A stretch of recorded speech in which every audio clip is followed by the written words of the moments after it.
Praise the lord. ఈ సమయంలో ఆరాధనకు వెళ్ళే ముందు ఆరాధన గురించి కొన్ని విషయాలు మనం ధ్యానించుకుంటూ మరి వాక్యానుసారంగా మనందరం ఆరాధన చేసేవారిగా ఉందాం.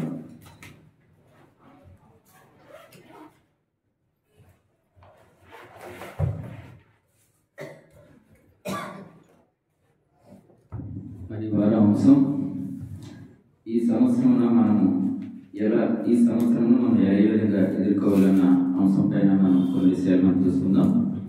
మరి యెహోషువ గ్రంథం 3వ అధ్యాయం మనం చూసినట్లయితే యెహోషువ గ్రంథం 3వ అధ్యాయం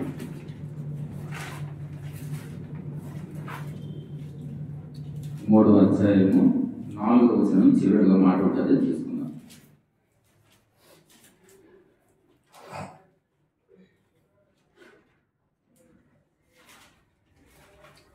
యెహోషువ గ్రంథం 3వ అధ్యాయము 4వ వచనం చివరిగా మాట ఉంటుంది.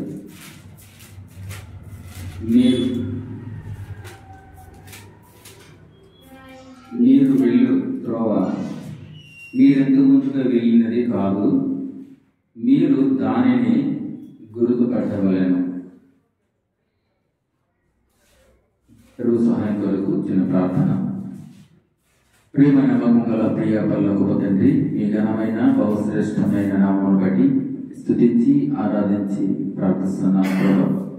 మరి గడిచిన దినములు మొదలుకొని ఈ దినం వరకు ప్రభా మమ్మల్ని సురక్షితంగా మీరు ఎక్కడ చోట్ల భద్రపరిచారు తండ్రి. మీకు ఇష్టమైన పవిత్రమైన దినాన్ని మేము కూడా పరిశుద్ధంగా ఆచరించడంలో ప్రభా సహాయపడుతున్నారు. అందరి బట్టి వందనాలు ప్రభా.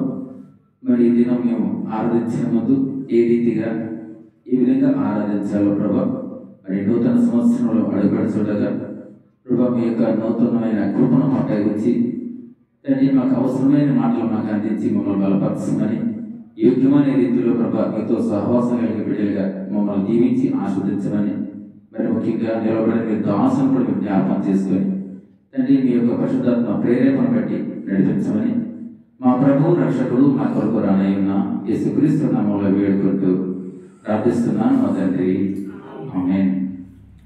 మరి వాక్యంలోకి వెళ్ళే ముందు బైబిల్ మళ్ళీ పాడుకుందాం. పఠింప శ్రేష్ఠ గ్రంథము బైబిల్, పఠింప శ్రేష్ఠ గ్రంథము బైబిల్, అనుదినం పఠించిన ప్రేమ తోడ నడుపును. ఓ పఠింప శ్రేష్ఠ గ్రంథము Bible, the best book to read is the Bible, the best book to read is the Bible. It will help you all the way, oh the best book to read is the Bible.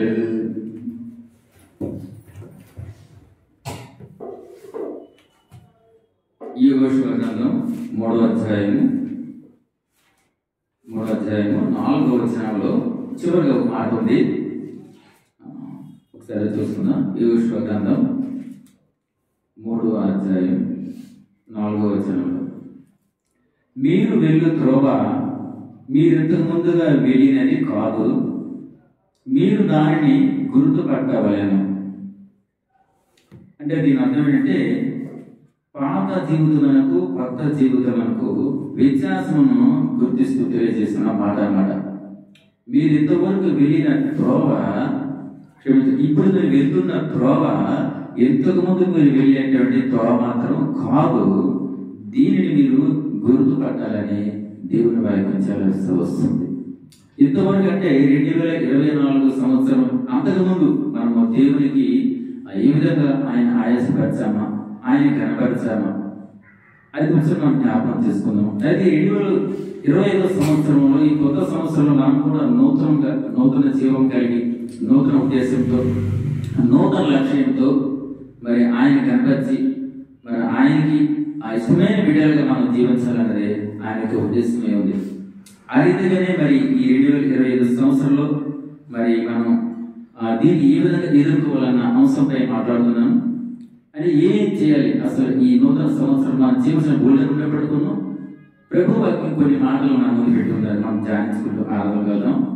అంటే మనం ఇప్పుడు వెళ్తున్న త్రోవ ఈ 2025 సంవత్సరాన్ని జ్ఞాపకిస్తూని ఇదివరకు 2024లో ఏదైతే మీరు చేయలేకపోయారో, మరి ఏదైతే ఆ దేవునికి ఆయాస్కరంగా ప్రత్యేకంగా మీరు జీవిస్తూ వచ్చారో దానిని మీరు జ్ఞాపకం చేసుకోండి. మళ్ళీ అటువైపు మనసు తిప్పకుండా నూతనంగా దేవుని కొరకు ఒక నూతన ఏర్పాటు కలిగి మన జీవించాలన్నదే దేవుని యొక్క ఉద్దేశం ఏమిటన్నమాట.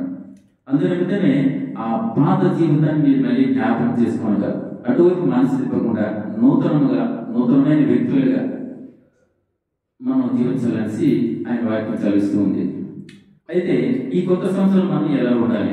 ఈ కొత్త సంవత్సరం అంటే 2025 సంవత్సరంలో మొదటి వారం కనుక మేము చదివిస్తాం. ఈ కొత్త సంవత్సరం ఎలా ఉండాలంటే మొదటిది ప్రతి క్షణం మన నమ్మకమునకు రుజువు కలిగి ఉండాలి. మొదటి అంటే ప్రతి క్షణం కూడా మన నమ్మకానికి రుజువు కలిగేలా మన యొక్క జీవితాలు కొనసాగి ఉండాలన్నమాట. ఏమిటా నమ్మకం అంటే చూడండి, విలాప వాక్యంలో 3వ అధ్యాయంలో మాట ఉంటుంది.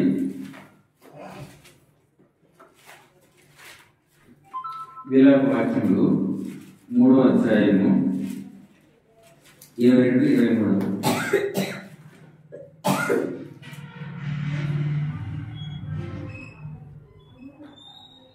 విలాప వాక్యములు 3వ అధ్యాయం 22-23. యెహోవా కృపగలవాడు, ఆయన వాత్సల్యత ఎడతెగక నిలిచినది కనుక మనము నిర్మూలము కాకున్న వారము అనుదినము నూతనముగా ఆయనకు వాత్సల్యత పుట్టుచున్నది. ఇంకా కిందకి, నీవు ఎంతైనా నమ్మదగిన వాడవు.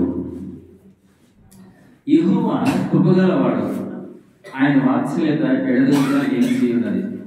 అంటే ఆయనలో కృప ఉంది, కనికరం ఉంది, ప్రేమ ఉంది, దయ ఉంది దేవుళ్ళు. అయితే అది ఎంత ఉందంట? ఎడతెగక, అన్లిమిటెడ్, అంటే లిమిట్ లేదు. నీకు ఇంతే కృపనిస్తాను, నేను ఇంతే సంతోషపెడతాను అని లేదు. ఏంటంటే అన్లిమిటెడ్ అనమాట. ఆయన కృప ఎడతెగక, అంటే అన్లిమిటెడ్, ఎడతెగక ఆయన కృప నిలిచి ఉన్నది. కనుక మనము నిర్మూలము కాకున్న వారము అంటే అర్థం ఏంటంటే, ఈ దినాన్ని ఎంతో మంది చూడలేని వారు ఉన్నారు. ఈ దినం కోసం ఎన్నో ఆశలు కలిగి ఎన్నో ప్రణాళికలతో ఉండి ఈ దినాన్ని రుచి చూడని వారు కూడా ఉన్నారు. అయితే వారికంటే గొప్పవారు కాదు, కానీ దేవునికి కృప, ఆయన యొక్క వాత్సల్యం, ఆయన యొక్క ప్రేమ మన ఎడల ఉండడం బట్టి మనం ఈ దినాన్ని మనం చూడగలుగుతున్నాము, ఆయన ఆరాధించగలుగుతున్నాము. అంతే తప్ప కానీ మన యొక్క గొప్పతనం కానీ, మన యొక్క బలం కానీ, మన యొక్క యోగ్యత కానీ ఎంత మాత్రము కానీ కాదు. ఎందుకంటే ఆయన కృపగలవాడు, ఆయన కృప నిలిచి ఉంటుంది. అంటే ఆయన కృప అంటే ఆయన వాత్సల్యత ఎడతెగగా ఉంటుంది అనమాట. అంటే ఆయన వాత్సల్యం అంటే ఏంటి? ప్రేమ, దయ, కనికరం అవి ఉన్నాయి. కాబట్టి మనం ఇప్పటి వరకు అనుకున్నామంటే నిర్మూలము కాకున్న వారు, అంటే ఇప్పటి వరకు మనము చెడుని వారిగా కాకుండా, అంటే పడిపోయిన వారిగా కాకుండా, లేకపోతే మనము ప్రాణం లేని వారికి కాకుండా ఆయన ఆరాధించుటకు, ఆయన చిత్తాన్ని నెరవేర్చుటకు ఈ దినం వరకు మనము జీవం కలిగి ఉన్నాం. అందుని బట్టి దేవుడికి మనము వందనములు తెలియజేస్తూ ఉన్నాం అన్నమాట. అదేవిధంగా ఇంకేమిటంటే, అనుదినము నూతనంగా ఆయనకు వాత్సల్యత పుట్టుచున్నది. ఆయనకు అనుదినము అంటే ఎవరి మీద? మనపై అనుదినం కూడా ఆయన గట వాత్సల్యత అంటే ప్రేమ, దయ, కనికరం ఇలాంటివి అనుదినం కూడా అంటే మన పైన పుట్టుచున్నాయి. ఎందుకంటే నువ్వు ఎంతైనా నమ్మదగినవాడు, ఆయన నమ్మదగిన దేవుడు, మనమైతే నమ్మదగని వారమై ఉన్నాం అన్నమాట. కనుక నమ్మదగిన దేవుని మనము నమ్ముకుంటున్నాం. కాబట్టి ఈ కొత్త సంవత్సరంలో మనం కొత్తగా జీవించాలన్నదే ఆయన యొక్క ఉద్దేశం అండి. చూడండి, ఇక్కడ నమ్మ గురించి చిన్న కథలను చెప్తాను. ఉదాహరణకి ఒక ట్రాఫిక్ అంటే బస్సులు కానీ వాహనములు కానీ నిలవలేని స్థలంలో ఒక కుమార్తె లేదా ఒక కుమారుడు తన తండ్రి వరకు ఎదురు చూస్తూ ఉన్నాడు. అక్కడ ఒక ట్రాఫిక్ పోలీసు వచ్చి, ఇక్కడ ఎందుకు ఉన్నావు, ఇక్కడ ఉండకూడదు బస్సులాగా అంటే, లేదు మా నాన్న వస్తారు, తప్పకుండా ఇక్కడ ఖచ్చితంగా ఆపుతారు అని చెప్తూ ఆయన ఆశ్చర్యపోతుంది. ఎలా ఆపుతాడో నేను చూస్తాను, ఎందుకంటే ఇది ట్రాఫిక్ సమయం, ఇక్కడ వాహనాలు ఆపే స్థలం కాదు అని ఆయన అనుకుంటున్నారు. అలాగే ఆ కుమారుడు లేదా కుమార్తె తన తండ్రి కోసం ఎదురు చూస్తున్నప్పుడు ఈతలో తన తండ్రి వాహనంపై వస్తూ ఆ కుమారుడు లేదా కుమార్తె నిల్చున్న చోటుకు వచ్చి ఆగి ఆ కుమార్తెని కలుసుకోవడం జరిగింది. ఎందుకు ఈ మాట చెప్తున్నానంటే, ఆ కుమార్తెకి లేదా కుమారుడికి తండ్రి మీద నమ్మకం ఉంది, విశ్వాసం ఉంది. నా తండ్రి నా వద్దకు వస్తాడు, నన్ను ఆదరిస్తాడు, నన్ను తీసుకువెళ్తాడు, నాకు కావలసిన సమకూర్చడే నమ్మకం, ఆ విశ్వాసం ఆ బిడ్డలో కనిపిస్తుంది అన్నమాట. అదేవిధంగా తండ్రి కూడాను నా కుమారుడు లేదా నా కుమార్తె నా కొరకు వెయిట్ చేస్తుంది, నా కొరకు కనిపెట్టుకు ఉంటుంది. ఈ లోకంలో శ్రమలను కానీ అవమానాలు కానీ ఇబ్బందులను ప్రతి విధంగా సమస్యలు కూడా ఎదుర్కొంటూ నా కొరకు నమ్మకంగా ఉంటుంది అనే ఉద్దేశంతో ఆ తండ్రి ఆ బిడ్డను కలుసుకోవడం జరుగుతుంది. దీన్ని ఏమంటారంటే నమ్మకం, విశ్వాసం. విశ్వాసం లేకుండా దేవునికి ఇష్టం కాదని వాక్యం చదువుతుంది. ఎందుకంటే మనం ఎప్పుడైతే విశ్వాసం ఉంటుందో ఏదైనా మనం నమ్మాలి. నమ్మడానికి ఎవరైతే నమ్మడానికి సమస్య కూడా సాధ్యం. అది సత్యం అందరికీ తెలియదు, అది కొందరికి దేవుని ఎరిగిన వారికి మరియు దేవుని యొక్క వాక్యాన్ని ధ్యానించిన వారికి తప్ప ఎవరికి మర్మం తెలియదు. అందుకని చెప్తున్నా, నమ్మడానికి ఎవరైతే నమ్మడానికి సమస్య కూడా సాధ్యమవుతుంది అన్నమాట. అయితే మేము ధనవంతం అయిపోలేదు, లేకపోతే కోటికి అయిపోలేదు, కానీ ఆరోగ్యపరంగా ఆర్థిక పరంగా ఆయన ఎంతోగానో మమ్మల్ని ఆదరిస్తూ వస్తున్నాడు. అందుకే ఈ మాటను బాగా నమ్మడానికి ఇవ్వాలనేది నమ్మడానికి సమస్య కూడా సాధ్యం. చూసి ఆ బిడ్డ తన తండ్రి వస్తాడని అక్కడ వాహనం నిలబడిన స్థలంలో కూడా తన తండ్రి కోసం ఎదురు చూస్తే తండ్రి కూడా ఆ బిడ్డని గుర్తించి ఆ బిడ్డని కలుసుకోవడానికి లేదా ఆ బిడ్డను తీసుకోవడానికి ఆ తండ్రి అంటే ఈ మధ్య ఏమిటంటే నమ్మకం. కాబట్టి మనము ఈ కొత్త సంవత్సరంలో ఉంటే ప్రతి క్షణం కూడా మన నమ్మకమును రుజువు చేసుకునే వారిగా ఉండాలి.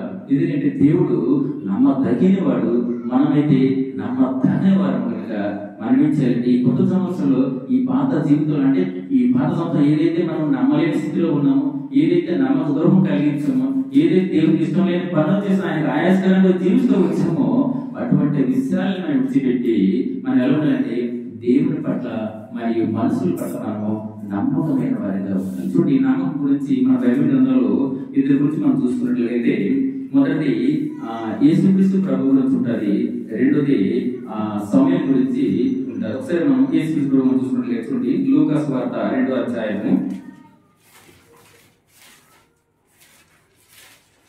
52వ వచనం.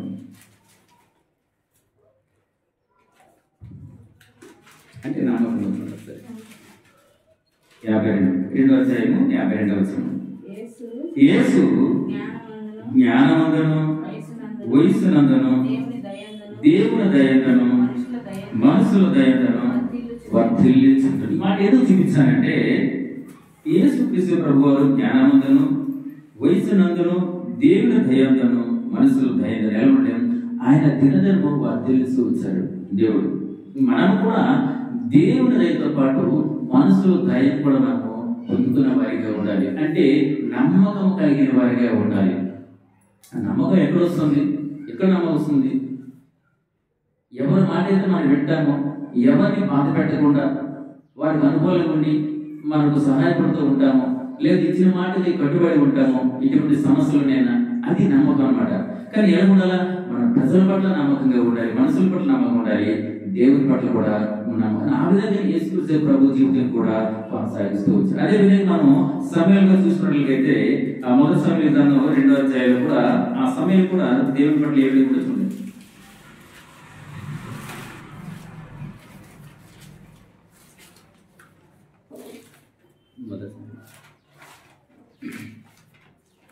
మొదటి సమయంలో 2వ అధ్యాయం 26వ వచనం. బాలుడగు సమూయేలు ఇంకను ఎదుగుచు యెహోవా దయందును మనుషుల దయందును వర్ధిల్లించుండెను. ఈ సమూయేలు కూడా ఎలా ఉంటే ఆయన కూడా ఇలాగా అంటే దేవుని దయందును మరియు మనసు దయను ఆయన వర్తిల్సి వచ్చాడు. యేసుక్రీస్తు ప్రభువు వారు కూడా జ్ఞానమందునో వయస్సు అందనో దేవుని యందును మనసుల దయను ఆయన కూడా వర్తిల్స్తూ వచ్చాడు. అటువంటి రీతిలో మనము కూడా కేవలం కొంతమంది తెలియకట్టారు, నా దేవుని కొరకు నా ప్రాణాన్ని ఇచ్చేస్తాను, నా దేవుని కొరకు ఏం చేయమని చేస్తాను, కానీ ఆ వ్యక్తితో మాట్లాడను లేదా ఆ వ్యక్తితో తిరిగి వెళ్ళాను అంటారు. అది కాదు. ఇక్కడ ఏం చెప్తాడు, వీళ్ళు దేవుని దయతో పాటు మనసుల దయను కూడా కలిగి ఉన్న వారిగా బైబిల్ చూపిస్తూ వస్తుంది. ఆ రీతిగా మనం కూడా మన ఎదుటి ఉన్న వారి మనసులు మనం ప్రేమించిన ఎడల కనిపించిన దేవుని కూడా మనం ప్రేమించిన వారిగా ఉంటాం. దేవుడు కూడా చెప్తున్నాడు కదా, మీరు ఎదురు మీ మనసులు మీరు ప్రేమించిన ఎడల నన్ను మీరు ఎలా ప్రేమిస్తారు. కనుక మనము దేవుని దయతో పాటు మనసులు దయను కూడా మనము కలిగి ఉండాలి. అదే దాన్నే నమ్మకం అంటారు. అందుకే ఈ సంవత్సరంలో ఉంటే ప్రతి క్షణం కూడా మనం ఎలా ఉండాలంటే నమ్మకమును రుజువు చేసుకునే వారిగా, విట్నెస్ కలిగే వారిగా మనము ఉండాలి. ఇది మొదటి అనమాట. రెండోది మనం చూసుకున్నట్లయితే పునరుద్ధరణ చేసుకోవడం అన్నమాట. పునఃప్రారంభంగా చూడండి. అంటే ఏంటి, మనలో మనం సరి చేసుకోవడం. విలాప వాక్యం 5వ అధ్యాయం ఉంటుంది. విలాప వాక్యం 5వ అధ్యాయం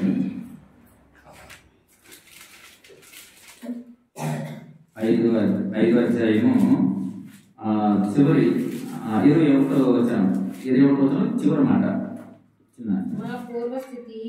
మా పూర్వస్థితి మరలా మాకు కలుగు చేయము. అంటే ఇక్కడ పశ్చాత్తాపంతో కూడిన మాట ఇది. అంటే నేను 2024 సంవత్సరం ఏదైతే చేయలేకపోయాను, 2024 సంవత్సరంలో అనుకున్న దేనికి వ్యతిరేకంగా నేను జీవించానో, ప్రభా నాకు ఒక అవకాశం ఇవ్వండి.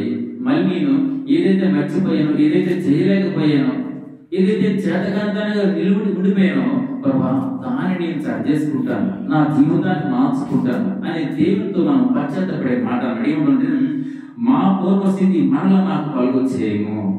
నేను ఒకప్పుడు దేవుని పట్ల నమ్మకం ఉండేవాడిని, బైబిల్ చదివేవాడిని, ప్రార్థన చేసేవాడిని, మనసు దేవుని యందు నేను ఎంతో దయ కలిగిన వాడిగా ఉండేవాడిని, వర్తిల్తూ ఉండేవాడను. అయితే మళ్ళీ లోక ఆశలకు లోబడి లోకమే చూస్తూ మళ్ళీ జారిపోయాను. ప్రభా ఒక్కసారి నాకు అవకాశం ఇవ్వండి, మళ్ళీ నా పూర్వస్థితిని నేను కలుగు చేసుకుంటాను, అంటే నన్ను నేను సరి చేసుకుంటానంటూ దేవుడితో మనం మాట్లాడాలి. మొదటి ఉంటే మనం ఆ నమ్మకం కలిగి ఉండాలి, నమ్మకం రుజువు చేసుకునే వారికి ఉండాలి. రెండోది ఏంటంటే పూర్వస్థితిని, అంటే పునరుద్ధరణ ఏంటంటే అంటే మనల్ని మనము సరి చేసుకుంటూ దేవునికి ఇష్టమైన వారిగా ఉండడం. ఇది రెండోది అనమాట. ఇకపోతే రెండోది అయితే అందులో వచ్చిన మాట చూడండి. అంటే ఈ సరి చేసుకున్నట్టే ఎలా ఉన్నది 3 విషయాలు కనిపిస్తాను. రోమిలేసిన పత్రికలో ఉంటుంది చూడండి. రోమిలేసిన పత్రిక 11వ అధ్యాయంలో, రోమిలేసిన పత్రిక 11వ అధ్యాయం 23వ వచనం ఉంటుంది.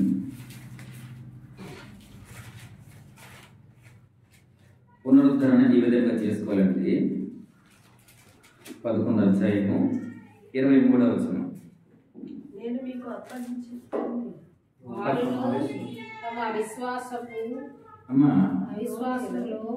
రోమిలేసిన పత్రిక 11:23 వారును తమ అవిశ్వాసంలో నిలవలేకపోయిన ఎడల అంటకట్టబడుదురు. దేవుడు మరలా వారిని శక్తి గలవాడు. అది అన్నమాట. అంటే ఇక్కడ ఉద్దేశంటే మనం విశ్వాసం దేవునితో కలిసి ఉండాలి, అంటే అంటు కట్టబడాలి. ఉదాహరణకి మనం ఆ తోటలో ఒక సపోర్ట్ చెట్టు నిండా కాయ కొమ్మ పడిపోయింది, చాలా కాయగా పడిపోయింది. అయితే ఆ కొమ్మ పూర్తిగా విరగలేదు, కాస్త దానికి అంటుందన్నమాట. మేము అనుకున్నాము సరే అంటుంది కాబట్టి ఇక బ్రతికేస్తుంది, ఇక వాళ్ళు అనుకున్నాం. కానీ కొద్ది రోజులు ఏమైందంటే అంటు కాస్త ఊడిపోయి మొత్తం కూడా ఎండిపోవడం జరిగింది. అలా ఎండిపోవడం దేవుడికి ఇష్టం లేదు. మీరు అంటు కట్టబడేటట్టు ఉండాలన్నమాట. దేవునికి ఇప్పుడు కూడా మీరు టచ్లో ఉండాలన్నమాట. అంటే ఎగ్జాంపుల్ చూడండి, అంటే అంటు కట్టబడంటే మనం ఇలా ఉన్న వాళ్ళం పొరపాటున జారిపోతే ఇలా జారిపోతే కొంచెం ఆ మాట టచ్ ఉంటే చాలు, దేవుడు మళ్ళీ మన వెంటనే చేసుకుంటాడు అనమాట. దాన్ని అంటు కట్టబడాలన్నమాట. అయితే మనం పూర్తిగా జారిపోకుండా కానీ మనం కొంచెం అంటుకట్టి ఉన్నాం అంటే కొంచెం దేవుడు మనకు ఆ దేవుని భయము దేవుని భక్తి మనలో ఉంటే తప్పకుండా కూడా దేవుడు మనల్ని తిరిగి ఆయన చేర్చడాన్ని దాని అంటే పునరుద్ధరణ అంటారు. అంటే మనల్ని మనము చేసుకోవడం అన్నమాట. ఇది ఇంకో విషయం చూడండి, కీర్తనలు 51 కీర్తనలో 51:12 కూడా మాట ఉంటుంది దాని గురించి. రక్షణనందు నాకు మరలా పుట్టించుము, సమ్మతి గల మనసు కలుగజేసి నన్ను దృఢపరచుము. మాట, నీ రక్షణానందు నాకు మరలా పుట్టించము, సమ్మతి గల మనసు కలుగు చేసి నన్ను దృఢపరచము. అంటే నీ రక్షణానందం నేను కోల్పోయాను, ప్రభావ నీ రక్షణ దాన్ని కోల్పోయాను, నన్ను రక్షించావు, కానీ నేను దాన్ని విశ్వసించలేకపోయాను, లోకంలో పడిపోయాను, అనేక ఆశలు గురైపోయి ఈ రక్షణను ఎరుగున వాడిగా ఉన్నాను. ఒకప్పుడు ఆరాధన చేశాను, ఇప్పుడు చేయలేకపోతున్నాను. ఒకప్పుడు భారంగా ప్రార్థన జీవితం కలిగి ఉన్నాను, ఇప్పుడు ప్రార్థన చేయలేకపోతున్నాను. ఒకప్పుడు మీ పనిలో నేను ముందుండేవాడని, ఇప్పుడు మీరంటే నిర్లక్ష్యం చేస్తున్నాను ప్రభా అని ప్రత్యేకండి. నీ రక్షణ నందు నాకు మరలా పుట్టించవా, నీ రక్షణ అంటే నీ రక్షణ భాగ్యం మళ్ళీ నాకు కలుగు చేయవా, రక్షణ భాగ్యం కలుగు చేయవా. అంతేకాదు కానీ ఇంకేమంటే సమ్మతి గల మనసు కలుగు చేసి నన్ను దృఢపరచము. అంటే ఏది మంచిదో దాన్ని యోచించుకునే మనసు కలిసి నన్ను బలపరచండి. మీ కొరకు నేను పరుగులు తీసేవాడిగా, మీ కొరకు నేను ప్రయాసపడేవారిగా, మీ కొరకు నేను అనేక యువతకు రప్పించేవారిగా నన్ను బలపరచమని దేవుని మనం ఏడుకునే వారిగా చూస్తాం. అదేవిధంగా 3 చూసినట్లయితే మార్కు సువార్త 7వ అధ్యాయంలో, మార్కు సువార్త 7వ అధ్యాయము 37వ వచనంలో ఉంటుందన్నమాట. లాస్ట్ 7:37, ఈయన సమస్తము బాగా చేసి ఉన్నాడు, చెవిటి వారు విన్నట్లుగాను మగవారు మాట్లాడినట్లుగాను చేయుచున్నాడని చెప్పుకొని అపరిమితముగా ఆశ్చర్యపోయారు. ఈయన సమస్తము బాగా చేయుచున్నాడు, చెవిటి వారు విన్నట్లుగాను మగవారు మాట్లాడినట్లుగాను చేయుచున్నాడని చెప్పుకొని అపరిమితంగా ఆశ్చర్యపడేవారు. ఆశ్చర్యానికి అంతు లేదు, కొంచెం ఇంతే అర్థం లేదు, ఎంతో ఆశ్చర్యపోయారు అన్నమాట. అంటే అర్థం ఏంటంటే ఈయన సమస్తమును బాగు చేయ దేవుడు, ఈయన సమస్తమును బాగు చేయ దేవుడు. కనుక మనం ఏంటంటే మనల్ని సరి చేసుకోవాలి. అయ్యో నేను ఒకప్పుడు దేవుని ఎరిగిన వాడనే, ఇప్పుడు తప్పిపోయాను, మళ్ళీ నన్ను ఆయన చేర్చుకుంటాడంటే చేర్చుకుంటాడు. ఎందుకంటే మన యొక్క తప్పిదములు బట్టి, మన యొక్క పొరపాట్లు బట్టి ఆయన మనల్ని గర్దిస్తాడు తప్ప కానీ మనల్ని హింసించాలని లేకపోతే శిక్షగా బాధలుగా చేయాలని ఆయన ఈ రోజు అనుకోలేదు. కాబట్టి మనము ఆయన పట్ల ఉంటే మనల్ని మనం సరి చేసుకుంటూ పునరుద్ధరణ మళ్ళీ మనల్ని సరి చేసుకున్న వారిగా ఉండాలి. ఇది 2. ఇక 3 మనం చూసుకున్నట్లయితే ప్రతిదినము మోకాళ్ళ ప్రార్థనలో, ప్రతిదినం మనము మోకాళ్ళ ప్రార్థనలో చూసుకున్నాం సరే. అంటే ఆ దేవునితో గడిపే ఆ గొప్ప నిర్ణయం గురించి మనము నిర్ణయం తీసుకునే సమయం అనమాట. అంటే దేవునితో మనం సమయం గడపడం అంటే ఏంటంటే మన మోకాళ్ళ ప్రార్థన చేస్తూ, మోకాలని కాదు, ఆరోగ్యం సహకరిస్తే మోకాళ్ళు లేదనుకున్నప్పుడు మనం కూర్చొని చేయొచ్చు, నిల్చొని చేయొచ్చు, ఇంకా అనారోగ్య పరిస్థితులు ఉన్నప్పుడు పడుకొని కూడా మనము చేయొచ్చు. మనము యూట్యూబ్లో చూసినట్లయితే నాగన్ పాల్ అనే ఒక ఆయన ఉన్నారు, మంచి దైవజనుడు. మరి ఒకప్పుడు లోకరీతిగా ఉంటూ అనేక రకమైన అలవాటు పడి మరి తన ప్రమాదం తెచ్చుకుంటూ మళ్ళీ దేవుని యందు స్థిరపడి మరి అనేకలకి కూడా ఆయన ఒక మంచి సువార్థికుడిగాను మంచి సాక్ష్యంగా ఆయన ఉపయోగిస్తున్నాడు. నాగన్ పాల్ ఆయనకి కాళ్ళు చేతులు పనిచేయవు, చేయి పనిచేస్తుందేమో, కాళ్ళు పనిచేయవు, ఆయన లేవలేని స్థితి, అంతా కూడా పడక మీదే. అయినా సరే ఈ రోజు వరకు తన సేవలు పెట్టడం లేదు, తను పడుకొని ప్రార్థన చేస్తాడు, తను పడుకొని వాక్యం చెప్తాడు, తను పడుకొని ప్రతి కూడా మాట్లాడుతూ చేస్తూ వస్తుంటాడు అనమాట నాగన్. అలాగే అంటే ఈ మాట ఎందుకు చెప్తానంటే మోకాళ్ళ ప్రార్థన చేయగలిగితే మంచిదే. ఒకవేళ ఆరోగ్యం సహకరించలేనప్పుడు మీరు కూర్చొని ప్రార్థన చేయొచ్చు, నిల్చొని ప్రార్థన చేయొచ్చు. ఇక అనారోగ్యం మనకి ఎక్కువైనప్పుడు మనం పడుకొని కూడా చేయొచ్చు. ఏదైనా సరే ప్రార్థన చేయటము చాలా మంచి. చూడండి దానియేలు 6వ అధ్యాయంలో ప్రార్థన గురించి ఆయన ఏ విధంగా చేశారు రోజు మనకు తెలిసింది.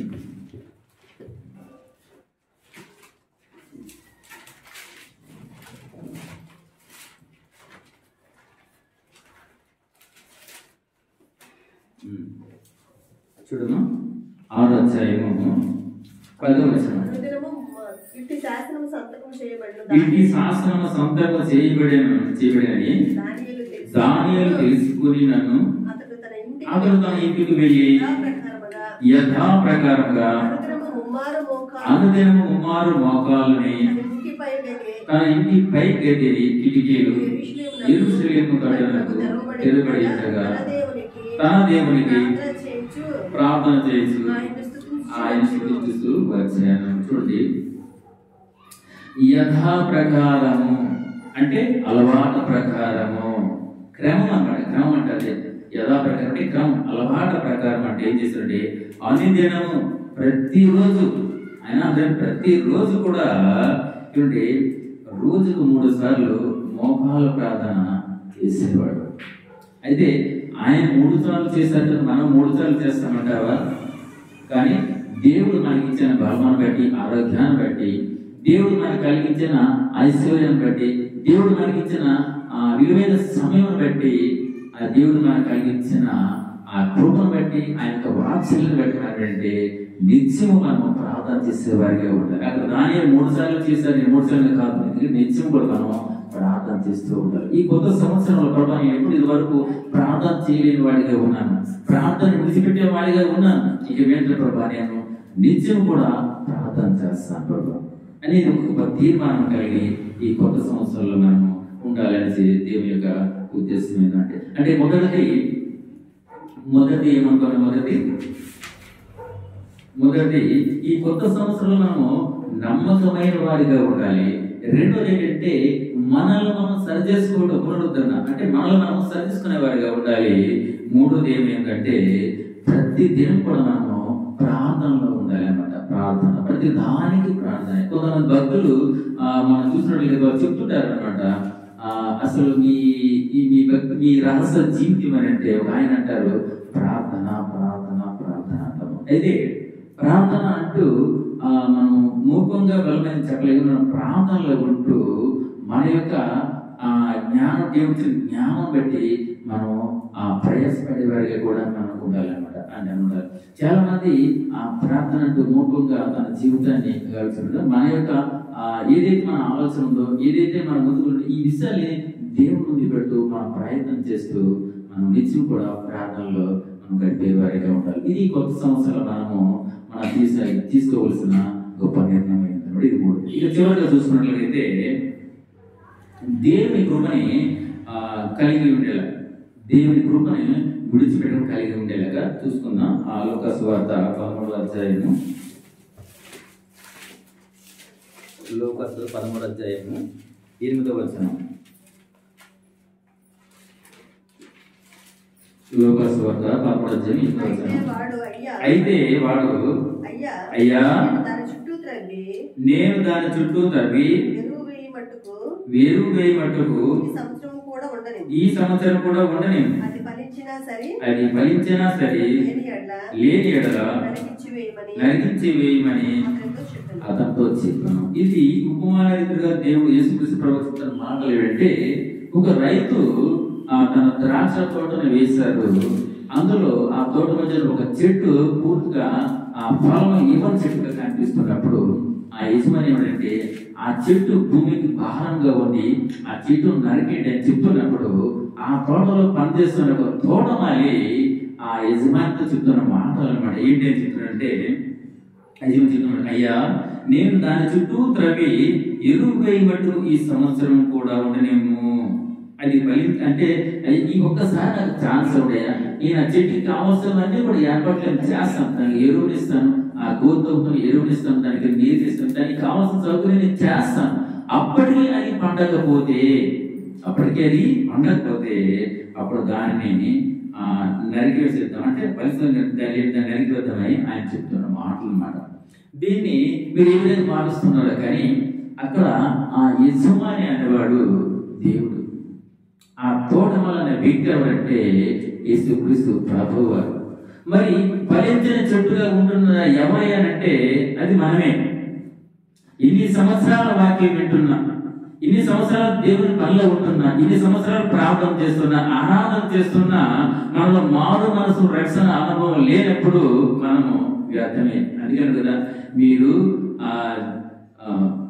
జీవించిన మీరు జీవిస్తున్నామని పేరు మాత్రం మీలో ఉన్నది, ఇంకా మీరు మృతులే.